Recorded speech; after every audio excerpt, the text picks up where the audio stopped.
మీరు content క్రియేషన్లో fail అవ్వడానికి మీకు టాలెంట్ లేకపోవడం కాదు, ఈ ఒక్క అలవాటు కారణం.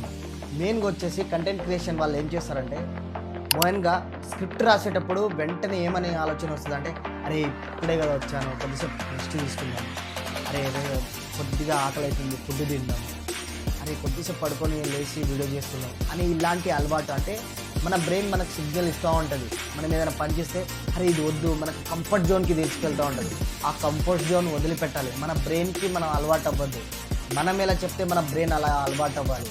గుర్తుపెట్టుకోండి, ఎప్పుడైనా సరే మీరు కంటెంట్ క్రియేషన్ కోసం స్క్రిప్ట్ రాస్తున్నప్పుడు మీకు రెస్ట్ తీసుకుందామనే ఆలోచన వస్తే స్క్రిప్ట్ రాసే రెస్ట్ తీసుకోండి.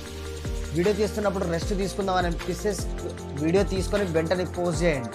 అప్పుడే మన బ్రెయిన్ మనకు తగ్గట్టు అలవాటు అవుతుంది. ఇలా అలవాటు చేసుకుంటే మనలో మనకే డెవలప్మెంట్ వస్తుంది అండ్ మన లోపల ఒక ఫోకస్ అనేది వస్తుంది. ఈరోజు రేపు చేద్దాం అన్న ఒక్క మాటే మన కళల్ని చంపుతుంది. గుర్తుపెట్టుకోండి.